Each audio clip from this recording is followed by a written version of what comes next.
freedom is the right to tell what they do not want to hear.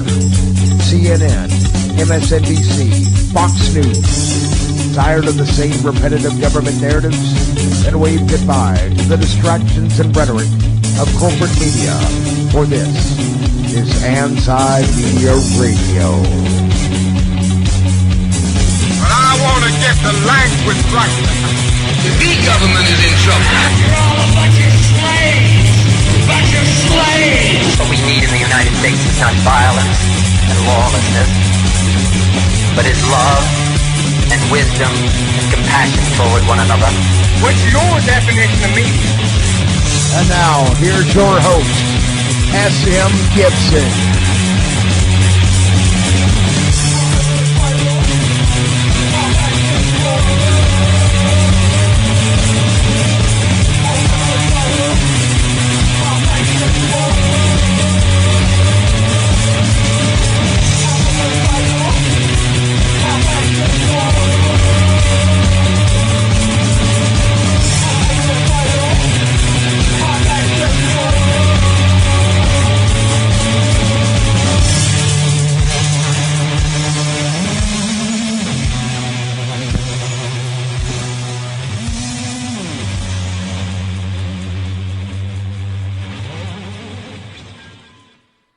Big Daddy Trump is a sleazy fraternity bro, and he's treating you like a drunk girl at a kegger.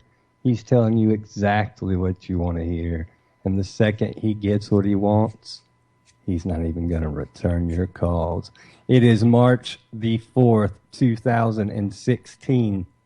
My name is S.M. Gibson, and you are listening to Anti-Media Radio.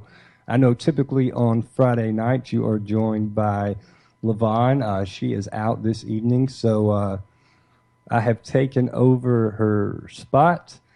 A lot going on in the news. We're going to try to steer you more towards some real news, as opposed to the last couple of episodes where I have basically just ranted like a lunatic about the elections. In studio tonight is our director and producer, Mr. Shannon Madden. Shannon, how are you? What's going on, Mr. Gibson? How you doing? Oh, can't complain, sir. I guess, real quick, let's get it out of the way.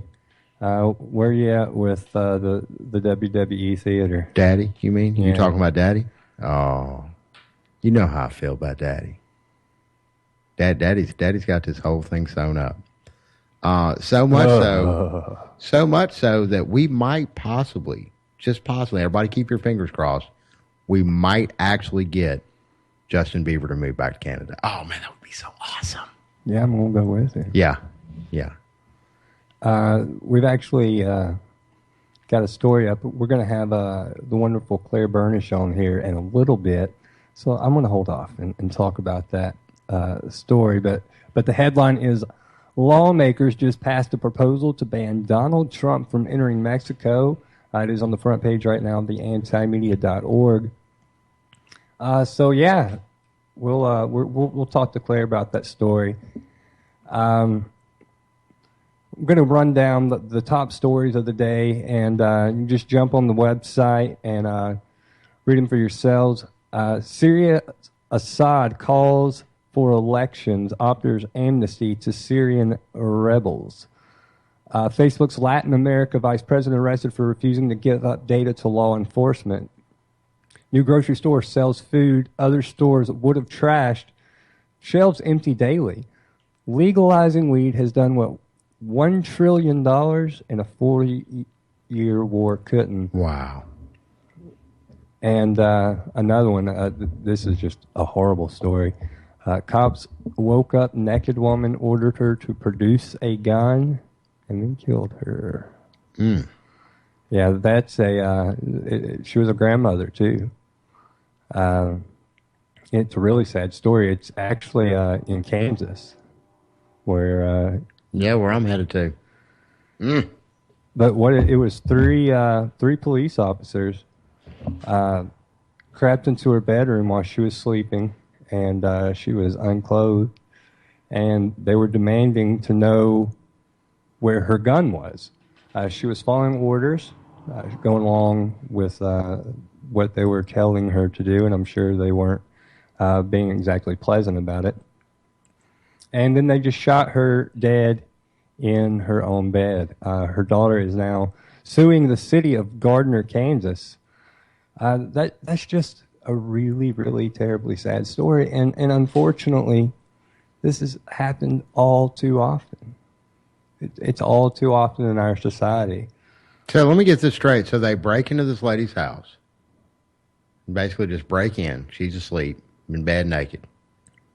And they wake her up, tell her, hey, do you have a gun?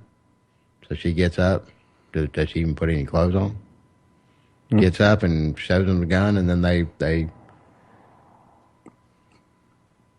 It's, yeah. I'm going to go ahead and bring on Claire Burnish. Claire, how are you doing? I am doing well. How are you? I can't complain. I feel like I'm on NPR right now with this new sound. You kind of system. sound like you're on NPR. And I've noticed this when we start the shows out, because rough. you'll eventually ease into it. But now that we have the microphone set up, and when we start the show, you kind of sound like, that. What's the guy that does like echoes on NPR? I don't know. Hi, this is John Diliberto, and welcome to Hearts of Space. That's the word. Now I feel like I need a mic too. Yeah, you ought to grab one. I thought about just having, like one of those little Mr. Microphone things there for a while, just so I could feel like I was, Remember the Mr. Microphone? Everybody had one of those when they kid. When you talked into it and had the little reverb spring in it. Slow jams. Okay, back to more serious issues. Claire, I don't know if you saw the story on the site today about the lady in Kansas who the cops shot her in her bed, demanding to know where the gun was. Yes. But we were just talking about that before you called in. What's your overall impression of the story? I think that actually my impression of the story has more to do with this whole atmosphere of how police are acting in general, and that would be that it seems as if the nation's police force in collective are acting as rogue agents and are no longer doing anything to protect anyone's safety whatsoever, and are just kind of doing whatever it is they feel like they can get away with, because they do get away with it. But I still think it goes back more to the police unions and how they bully, I think, even, the good cops. They bully them, they get what they want, they do what they want. They threaten, when there's a good cop that's going to say, hey, something's wrong here, it's the good cop that gets in trouble. Yes, it is. And actually, I wrote a story many months ago about good cops that come forward and actually kind of say something about either bad policy or bad cops, and how they get railroaded and blackballed and run over by both their departments and the union, and even, nationally. And it's a huge problem. And that's why I say it almost seems as if police departments are rogue. They're rogue agencies. They kind of behave how they feel like they can get away with, which is pretty much anything at this point. And that's really disturbing when you kind of take that in a political context as well, because it seems as if the citizenry doesn't really understand how bad this problem is. They're too willing to side with police just on a general basis without actually looking at each case. And I think the politicians are willing to do the same. And if that continues past the election, I think it could be an even worse situation, which is not good. Oh, I think it could get much worse. With all the stuff people talk about Daddy Donald Trump. Daddy. One thing people hardly ever mention is his policy on drugs, and him always talking about the police force, basically being 100% victims in every circumstance. And he sounds like he would be real strict, like he would kind of be a Reagan again when it came to the drug war. Real strict, yeah. Well, I think it would be worse after the Trump candidacy. But it's like we feel like we're right on we feel like it's right about to, all that's about to die down and go away. We probably won't get to do this broadcast after he becomes president. Let's talk about that. And that's already been popped up, and you can Google that, but there's already been a few people have speculated what a post-Trump presidency, once he finally gets in the White House, what the media is going to look like and what they're going to act like and sound like when he's in office. Well, let's face it, there's kind of a dichotomy here. I mean, we're probably looking at a Hillary versus Trump election. And there are very awful points with Trump, who is either taken as a joke or he's taken as such a lunatic that he won't get in office. So all of his policies they're not moot. They're just so terrifying people don't want to deal with them. But there is also Hillary, who claims to be one thing and yet either flip-flops or hides the truth about her issues, that she is equally as frightening. So we're looking at two very terrifying candidates likely going into office who will make both journalism and police brutality and all of these things. I mean, this is huge. People say like it's ridiculous not to vote because you have to vote so that the worst evil doesn't get into office. At this point, I'm looking at two evils that neither should get into office. So the idea of voting is so moot in itself. I don't know how else to explain it to people. Sadly, that's something that a lot of people just won't wake up to. But at the same time, I feel like we are headed in the right direction because of, for whatever you say about Trump, he is the FU candidate towards what we've been fed, and I think the same can be said for Bernie Sanders. I don't think if a 74-year-old independent, out-of-the-closet socialist was running against anybody else, they would have this much success. I don't think we've gone that far left yet in this country. But I think I think it's a reaction to Hillary Clinton. Mm-hmm. And young people are stupid and they just hear, ooh, it's, they don't know what they believe. They just know it's trendy to like Bernie Sanders. Mm-hmm. Well, remember, not too terribly long ago, it was trendy to like Barack Obama. Yeah, how'd that work out? Oh, yeah. But is Bernie Sanders really that left of a candidate? I mean, he's not a war hawk, but he still supports war. He's voted to fund every war, that even the ones he's voted against. So is it really that much of an alternative? Is it really that radical to be voting for Bernie Sanders? I mean, is he really a revolution? No, I don't think so. No, I don't. So what you're suggesting is that Bernie Sanders is just offering up some lip service? Is that oh, that's right, he's a politician. Never mind. Yeah, continue. And it's crazy because he's not establishment. It's like he's been in office for 30 years. He is establishment. Is he not? He's just another flavor. That's it. The kind. He is, and I'm sorry, I don't mean to interrupt. I mean, I just think his stance is appealing. I understand that what he had to say is appealing, and there was an analysis of his platform, like in terms of taxes and stuff, and it looks very positive. But no matter what, he's still proposing to fix government with more government. That is not a solution. You cannot fix government with more government. I mean, to me, it's the same as I'm drowning. So what do? You put more water on top of my head. Mm-hmm. That's what government is. And that's how they keep trying to fix it. Let's just spend more money. Let's just make it bigger and bigger. And let's give some family members a job in the meantime. Make them, well, I don't know. I have a term for folks like that. Hillary Clinton, chief of, or queen of all of them. Welfare whore. Yeah. So, I mean, seriously, they have, Hillary Clinton has made her whole entire living off of our money. She has. Think about it. I mean, her whole entire career has consisted of her, making money off of us. Look at these three candidates. You have Hillary Clinton, who wants to, she takes money from the bankers and big oil and companies or corporations like Walmart. She's done this her entire career. You have Trump, who doesn't seem to give a crap about anything at all that's logical. And you have Bernie, who wants to fix government with more government. I mean, you cannot get much more tabloid-esque of an election than this. How disgusting is it that Trump probably has the cleanest money of all of them? Well, at least he didn't eat a booger on live TV the other night. So Mr. Goldman Sachs. I don't think that was a booger. I think that was his tentacle, but whatever. I have my own theories on that.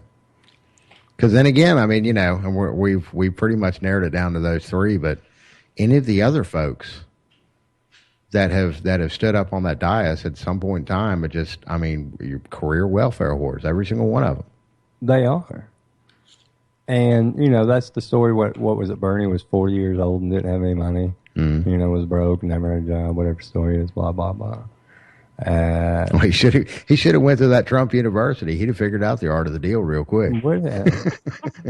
Hey, the art of the deal is brainwashed half of America right now. I think that was probably the worst hit that Trump took last night, and even then, it just rolled right off of him. I think in a roundabout way, he did teach those people how to get rich, and I think that you can argue it however you want to. That man took a stone cold stunner. Yeah. You really think that something Ted Cruz is going to say to him is going to faze him? Or especially little Marco. Oh, buddy. He wiped the floor with that dude last night. Of course, Fox News didn't help either, man. I think that at this point, this election is so far gone, and the candidates themselves are so moot in terms of dealing with anything involved in change. I think it's time for people to realize that the change is going to have to happen on our own. Like, we're going to have to drop kind of out of the system and, grow your own food and work with each other instead of working within this government sphere, because obviously they are not going to be helping us. Absolutely. Well, what else? What else we got? What's going on with you, Claire? How are you tonight? I'm doing really well today. Well, good. I tell you what, Claire, I want to get into a story that went up on the antimedia.org yesterday that started going pretty viral. Monsanto is suing California for telling people the truth about its chemicals. Jump into this and tell everybody why this is a big deal. So I think that at this point, probably most people have heard of PCBs, which are kind of on the same level as glyphosate in terms of being probable carcinogens or, at least very toxic chemicals. And they have permeated waterways and drinking water and the environment and the atmosphere. And there is legislation that's being proposed to reform the Toxic Chemicals Act, which is 30-year-old legislation that needs to be reformed. Everybody agrees this needs to be reformed. But there are so many problems with the reforms that have been proposed for this legislation that it's really going to harm everybody. And Monsanto was written in their own special paragraph to exempt them from being held responsible for the PCBs that they manufactured and let loose basically into the environment in this country. And they say that it was, they didn't mishandle the PCBs, everybody else did, so it should be the cities and the localities and the state's responsibility to clean them up. But they manufactured them. They came up with the formula. They gave them to industry, and they don't want to be held responsible. And their paragraph in this new reform will leave them exempt, basically, if it goes through as is. So it's a big deal. They just do what they want. Yes, they really do. They want. And in so many ways. And that's the big thing, I think, when you hear criticisms of the march against Monsanto. We know my absolute feelings towards the scientific arena.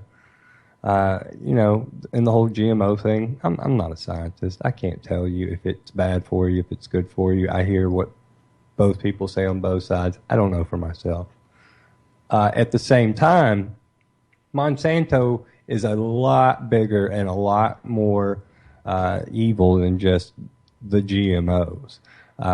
These chemicals that are 100% doing harm to people, that they get caught doing it, and yet they just still do what they want. And they're still so interwoven and intertwined with the government. They go back and forth from being a lobbyist, or they go get a government job, and they control it from both ends. And then you have like Clarence Thomas, who used to be a Monsanto lawyer, who sits on the Supreme Court. And you have, I believe Hillary Clinton is associated with Monsanto. I mean, it is insidious, and it is not going away. And this corporation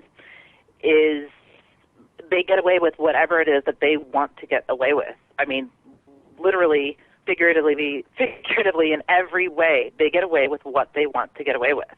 And they have poisoned the environment. They have tainted the environment. They are tainting our crops. You look at the kind of agribusiness farmers who have to wear protective clothing to apply glyphosate to the crops that they turn around and sell us to eat. This is produce that we're going to just put on the dinner table in salads and stuff, and we're just supposed to eat it, not with protective clothing.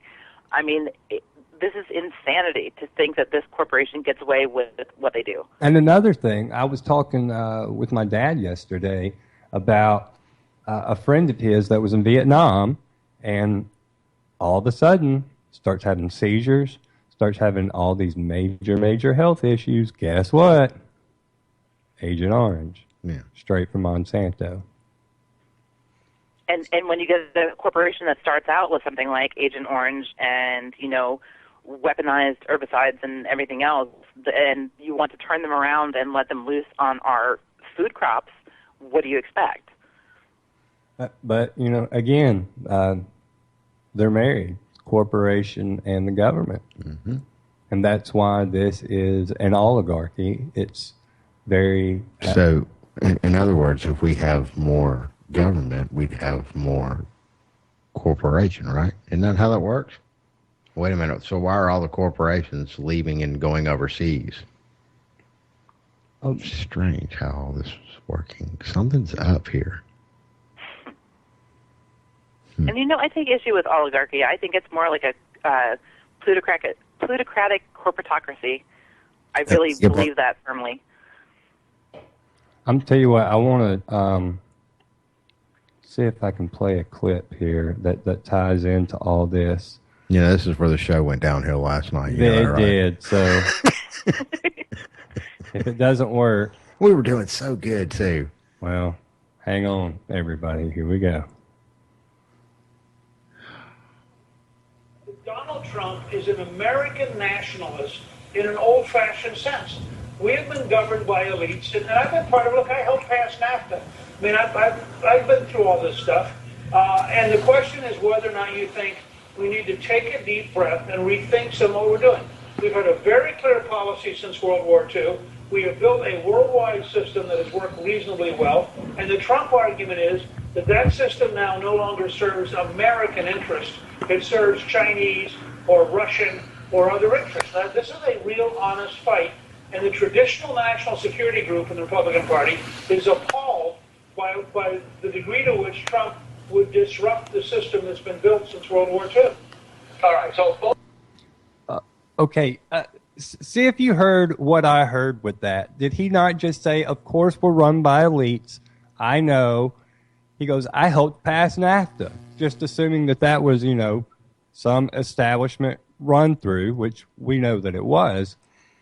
Then continues to go on saying that after World War II, we've built this world empire, and it's now not serving us anymore, and Trump wants to get rid of it. Is that what I just heard? Pretty much, yeah. Just completely, just out in the open. Yeah, no holds barred. I mean, that's the way. And I've remarked on this quite a few times, and this applies to the police state. This applies to what's going on in Washington right now.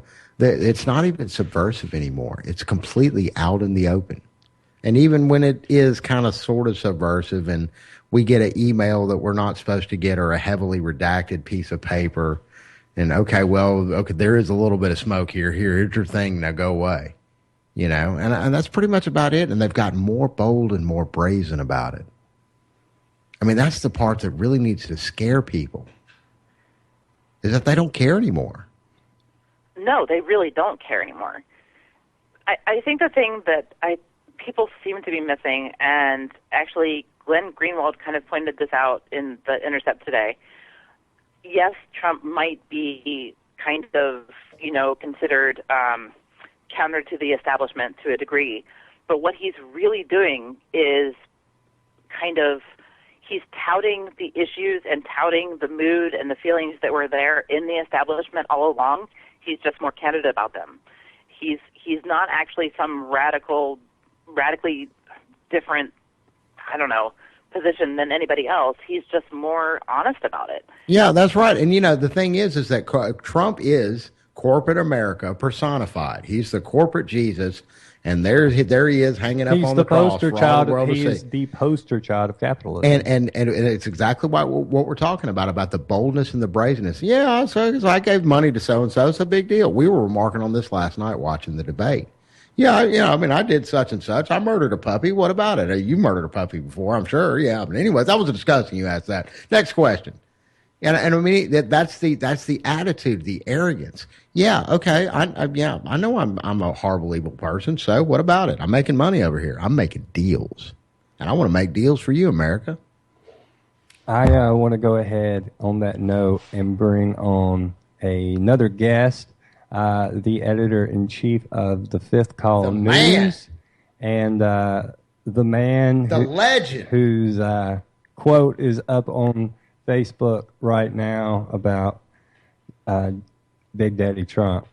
Justin King. Justin, how's it going? Pretty good. How are you doing? Can't complain, sir. So, haven't spoken to you since everything has completely imploded on itself. What's your overall take of WrestleMania? I'm in complete shock. I can't believe I'm watching what I'm watching. I honestly, I expected it to be, flamboyant and crazy when it first started, and then, the crazy folks would be dropped out, and we'd be left with, the normal standard cookie cutter candidates, and we're not.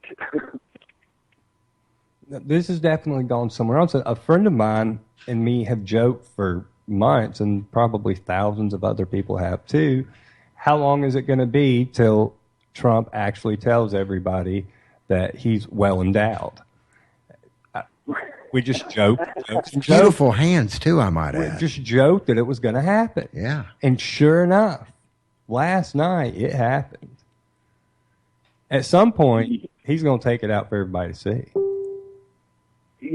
That might happen. It really might. At this point, nothing would surprise me. I never thought we would be here.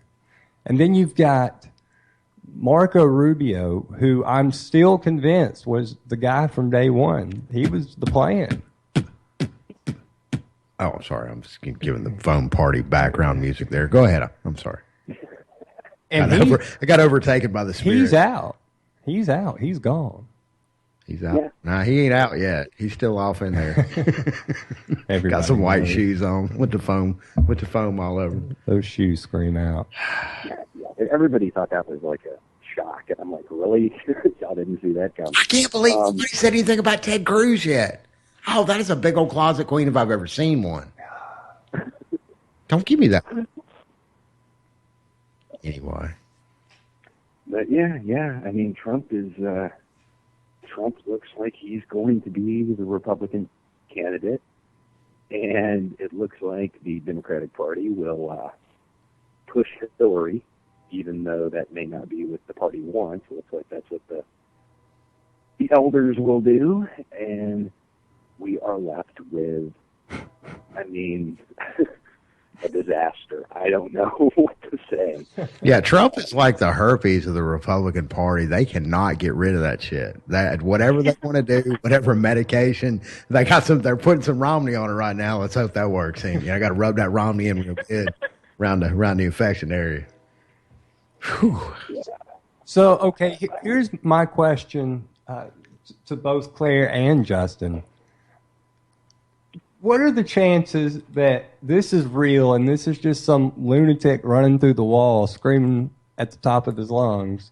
Or how possible is it that the plan is actually to get Trump in there? Like, is this just some brilliant propaganda? No, nobody wants him in there for real. Come on, man. Let me see, is it real? Because have you ever seen mainstream corporate media talk about, the establishment, the anti-establishment, over and over and over and over? You see that word. Mm-hmm. And then, they're trying to convince people that Trump is anti-establishment. That's it. That's what I'm saying.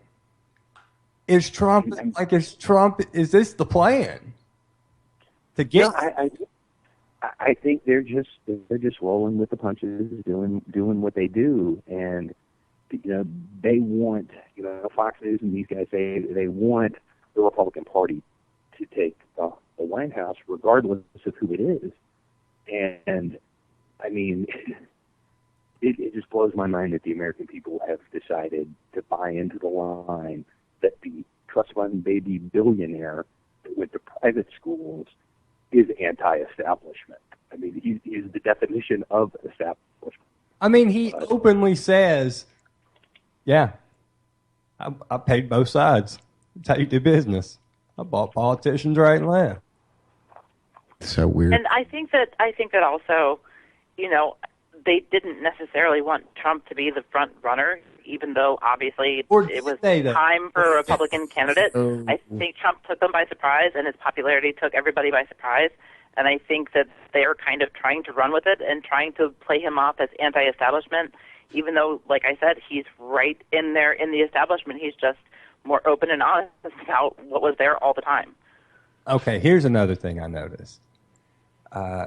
In the debates, no matter if they go to Ted Cruz or they go to Marco Rubio, they cannot get 5 words in without saying the words Donald Trump. Mm-hmm. Now, the rules of the debate suggest if you mention the other candidate, they get more TV time. Mm-hmm. Every single question, they throw it back to Trump to keep him on TV. Beautiful hands. I mean, if I was running against this goon, I wouldn't reference him ever. Because him on TV, people get riled up and, start yee-hawing and throwing their cowboy hats up. Yeah. But they always throw it to him. Is it just me? Am I looking way too much into this? I think that the reason we're having a hard time digesting it is because we haven't seen a candidate or anything like this in the American political scene since the business plot. Trump, and I don't use this term lightly, Trump is a fascist. Yes. I mean that in the literal sense, not in the, he's my political enemy and therefore I'm going to call him a name. No, I mean, he's an actual fascist. And they don't know what to do because he has this popular appeal, as fascists do, and he's rallying it to the detriment of them. I mean, he may actually be a candidate that could win on a third-party run. Oh, and I believe he could. If it was Cruz, Trump, and Hillary, I think he would win. Oh, yeah. Oh, yeah. That's scary that somebody can galvanize the public that way. Let me throw an alternative situation out here and say, why hasn't anybody proposed the possibility that maybe, just maybe, Trump could be working for the Hillary campaign? That's out the window. You think? Yeah, I think that's out the window, too. The thing is, kind of this harkens back a little bit to what Chomsky was saying and what, even the Mexican politicians have said. I mean, Trump is appealing to the kind of desperate nationalism that a desperate people need right now. I mean, people don't have much. They've suffered with the economy. They've suffered with politics and policy and everything else, everything is going downhill, and so they're looking for something that, at least to them, appears strong. And Trump, no matter how much of a fascist, moronic fool he might be, people see that as a strong leader, and they're grasping for anything, and so they see that and they grasp for it. Like the same way that people are grasping at Bernie, because even though he's proposing government to save government, he appears to have policy that is appealing to people. He does have a speech too. I mean, his little thing he's got worked up, and all the little, figures that he's, compiled. He's got expensive sparklers. Very, very expensive. Very expensive. Can you learn not to drop that phone? I know, but gosh, man. This is so new. I'm absolutely terrified by Trump. Yeah. He's not, Americans are used to politicians that run because they want to be, they want money, they want power. Trump already has money and power. He's not an ideologue. If you ever read his book, and if his voters, if his support base ever actually read his book, they would abandon him overnight. He's the exact opposite of what he's portraying himself to be, and which only leaves this arrogant, egomaniacal reason for running. He's dangerous on a level that we haven't seen. I mean, it's been a very, very long time since something like this has reared its head in the developed world. The 1930s. Yeah. I mean, it's the same atmosphere that gave rise to Hitler. It really is. I really believe that, like a bunch of academics are kind of touting right now. I think it's the same thing. Such worse shape when Hitler came to power. Such worse shape. No, it's worse now. I mean, then at least there were like some idea that the American dream was still alive. There is no illusion of that right now. What do you think, Justin? I'm gonna have to go with Claire. I think comparatively, if you look, yes, things are better in the sense of economics. I've got to keep lying to myself, otherwise I will freak out. But the disillusionment that people feel with the government, and they see him because they've been told he's anti-establishment, that he's going to change it. He's not going to. He's going to make it worse. I mean, this is a man. You have people that are opposed to the police state that are supporting a man that wants to make it a death penalty, mandatory death penalty, to shoot a cop. I mean, that's insane. Think about what he said about Snowden. Yeah. He's a spy. Did he say that he was going to execute him at one point in time? I believe so. Yeah, I believe so. I want to say that was earlier on in the debates, but I want to say we brought that up on the show. I'll have to go back and check that out. But yeah. If you want a macrocosm, the macro idea of what he's going to do, just look individually at each rally and each debate that he's had, and look at what he does with the crowd, and look at how the crowd, in particular, his crowd, his followers, look at how they treat people who even have peaceful protests, who don't even say a word, who don't disrupt the audience. Look at what happens. If you want to see something terrifying, look to that. I want to go ahead and jump to a caller right now. Thank you for holding area code 971. Thank you for calling Anti-Media Radio. This is your host, S.M. Gibson. Tell us your name and where you're calling from tonight. Okay. Well, all right. Hey, but at least we could hear them. We know this is working now. Hey, it is, I think. You called me out on air last night, and that kind of hurt my feelings. Asshole. He'll be all right. Man, I found the most incredible thing just a second ago. There is available on YouTube right now, The Art of the Deal audiobook. I wonder if it's him. I wonder if it's him actually talking. Well, you need to find out. Oh God, yeah. Let's do that right now. Okay.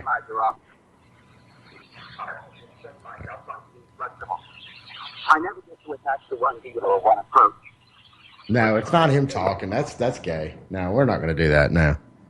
I'm actually, I have to say that I'm glad that Justin has said that he thinks that Trump is dangerous too, because I've faced a lot of criticism for saying so recently.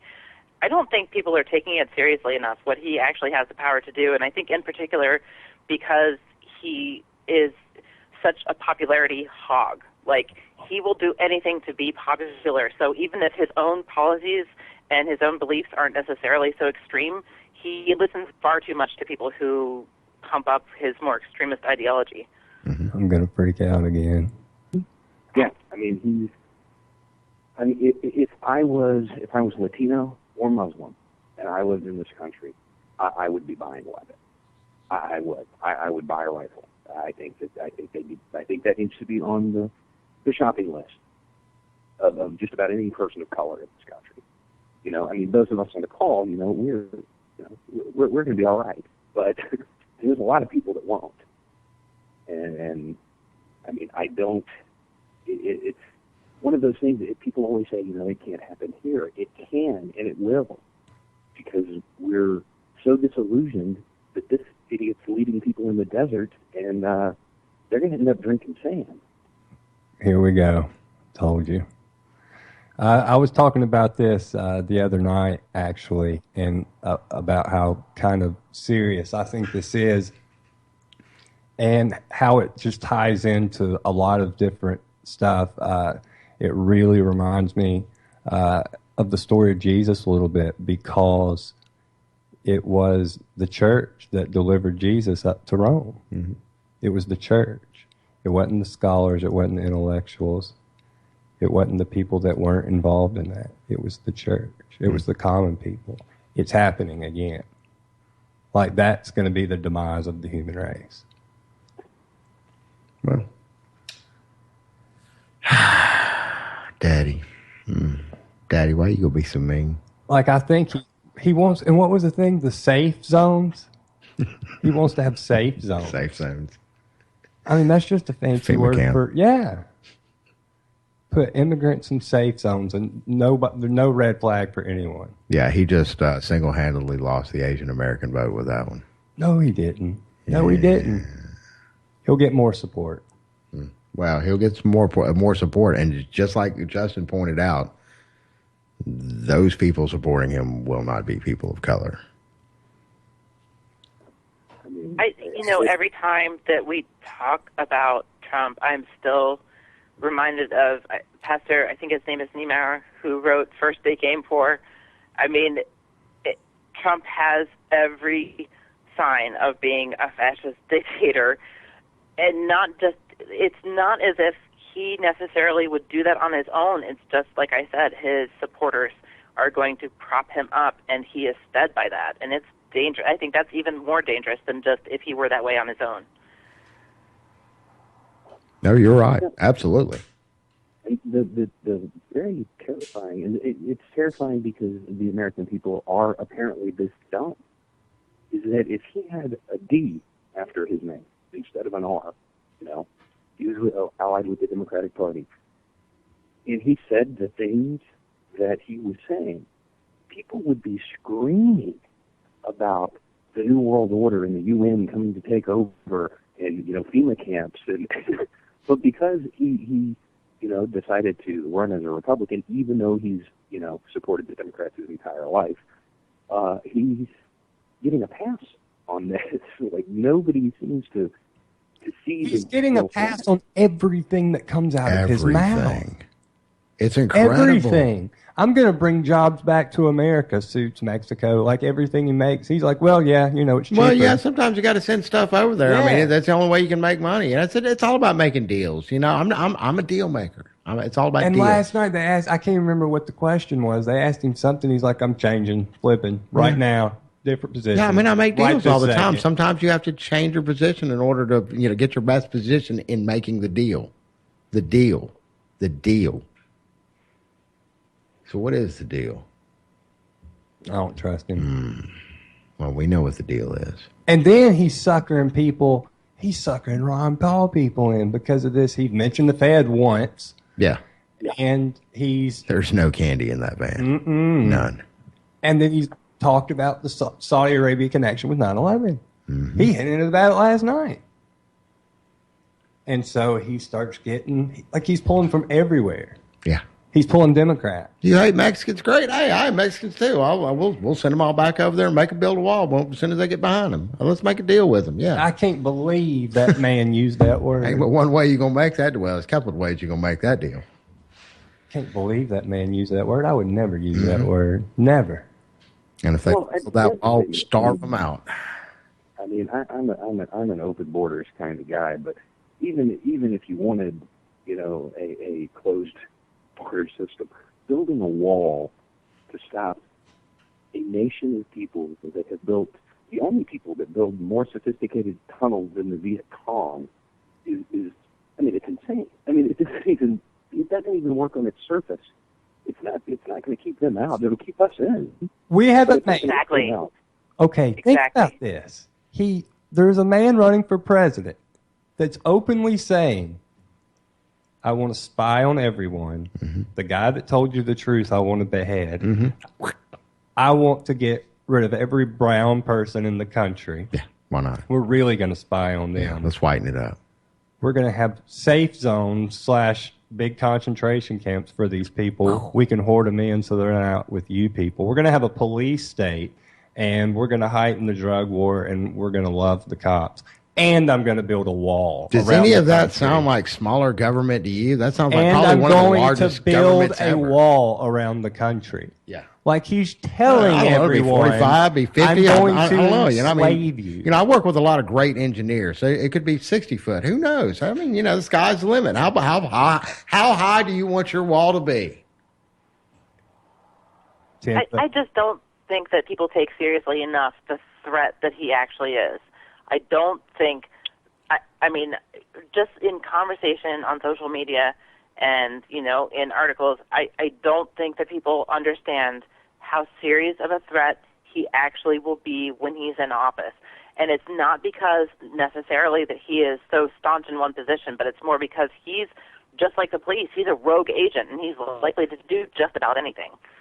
And he's capable of doing anything. All right, I want to go to another phone call right now, area code 559. Thank you for calling Anti-Media Radio. This is your host, S.M. Gibson. Tell us your name and where you're calling from tonight. My name is James Job. I'm from Fresno. James from Fresno. California. What's on your mind? So, I don't know. There's a few of you there that probably follow me, and I've been doing a lot of research with regard to damn near every presidential candidate since August of last year, and I've come to a conclusion that there is no changing this. So what we have now is these two front runners that are pretty much one and the same, and one guy decided to ruse a political party on the offensive to pull them in and rally the people behind him to get the delegates and the electorates and all the propagandized issues that surround an election. Because let's face it, if it was based off of a populist, it'd be a completely different story right now.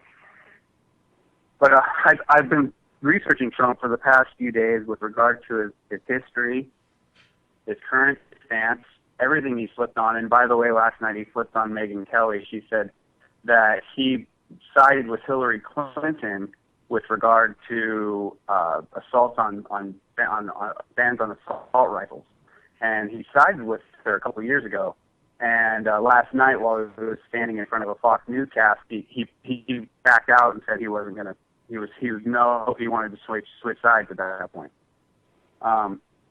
This entire, for lack of a better word, shit show is aimed around the oligarchy that owns this country, wherein our military-industrial complex and our Federal Reserve System have bought out every candidate that we have in front of us anyway, and work the media system so that we only see specific tidbits of these few candidates. Wherein I haven't watched all these presidential debates, but I watched the one last night, and I kind of actually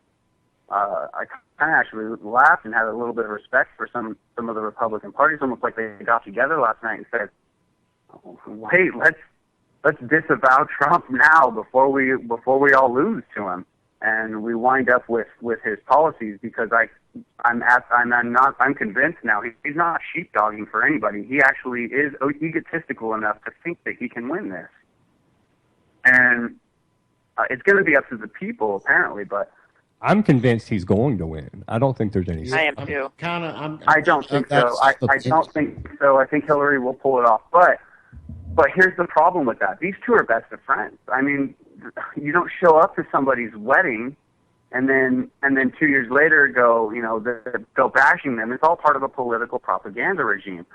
And behind the scenes, these people are rubbing shoulders with each other, chummy, going, hey, how's Bill doing? I'm sure that if Clinton and Trump talk outside of off the record, they're probably talking about their lives instead of actual political policies and things of this nature. That's the real winner in all this is Bill Clinton. Bill Clinton, he's going to win either way, because if Hillary doesn't become president, I'm pretty sure she's finally going to divorce his ass. It's the bank. She's bankrolled already. So yeah, she has the backing she can get, and the Republicans have no idea what to do because there's so many different candidates, and that's where the irony lies in all this.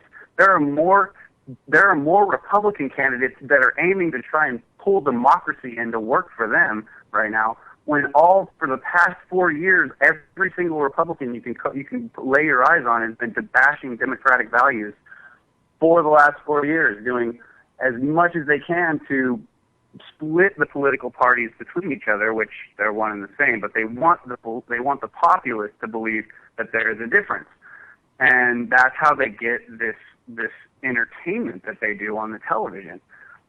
Usually I don't watch it, and last night I was kind of actually entertained by it, but usually it's disgusting to me.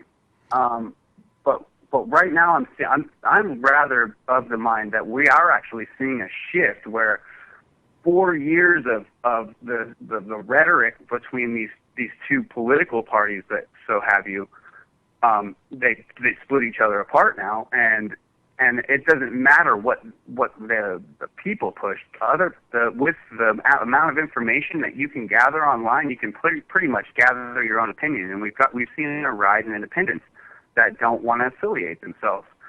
So wherein they can go, okay, they get a swing at that point, and the candidates know this. With exception to Trump, because he's just a lobbyist and he only knows where he can throw money at things to make things work for him.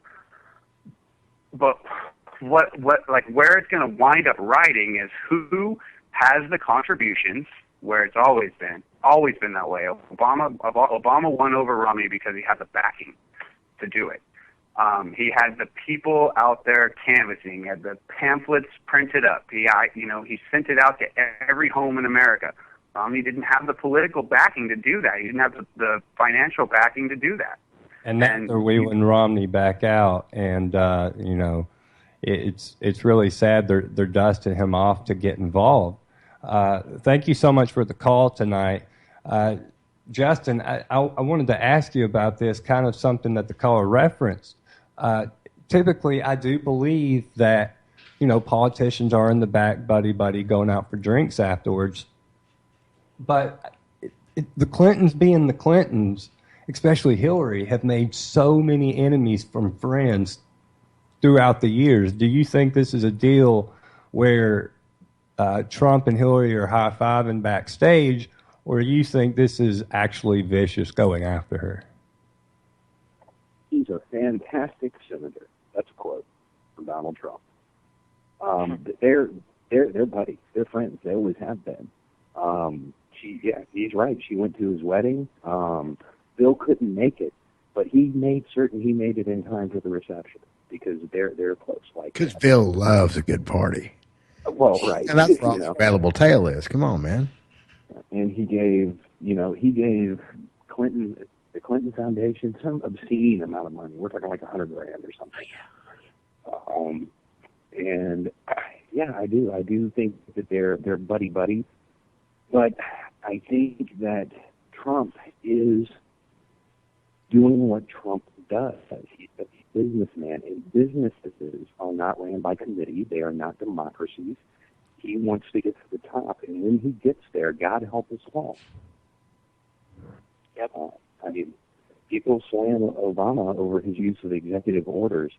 Wait. Wait for a Trump presidency. Pot, meat, and kettle. And I think, I really believe, as much as everybody has complained about Barack Obama, me included, I just have this, like, gut feeling that we're going to look back on Obama and be like, man, we had it so good. Boy, I wish we could get that guy we back. didn't even know. Barry, where are you? Like, I've got that fear that that's going to happen. Yeah. That's the thing is, you have politicians that are corrupt and incompetent. And that's what we have in most of our politicians. And we're used to that. So that's what we expect. But that's not Trump. I think you're right. I think we're going to look back at Obama and even Bush and Carter and Reagan and all of these guys as saints after we see what this guy does. Because he does have the backing. Well, he has the popular backing. The only good news that I've seen come out of this is establishment. Now we're not talking about political establishment. We're talking about the military establishment. We're very high-ranking people, very influential people are coming out and voicing. They're not being as overt as saying this guy is going to end up a dictator, but they are saying this guy is his policies, what he's saying, make him a war criminal. You had the ex-director of the CIA come out and say that the U.S. military would have to disobey his campaign promises in order to do it. And that's important because, not to get too conspiratorial, but worst comes to worst, they'll pop it. Would that be conspiracy? No, we've discussed that openly on this show, that all Trump has to do is turn around the wrong corner without security standing there.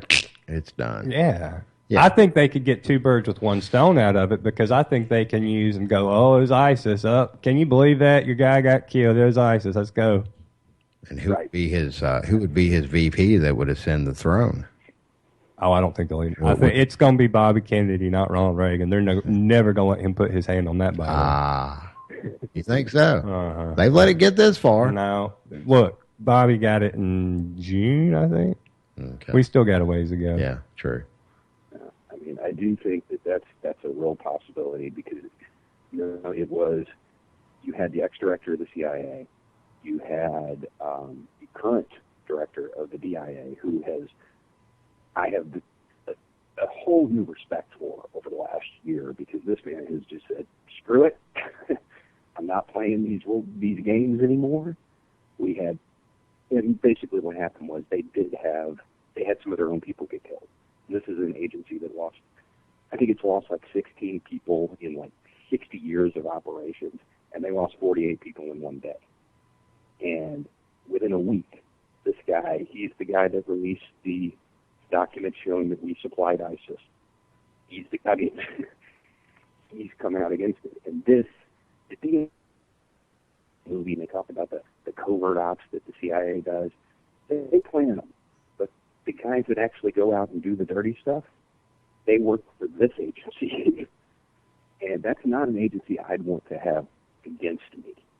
I mean, that's what they do. They kill people. Do you think it would be done under the premise of leading us into more war? Or do you think he'll just fall over dead of something? I have no earthly idea. I think most of the intelligence establishment, as far as not the contractors, not the political appointees, but I tell you what, Justin, that's it for us tonight. For Anti-Media Radio, we will be back Monday. For Claire, Justin, and Shannon, this is SM Gibson, Anti-Media Radio, out.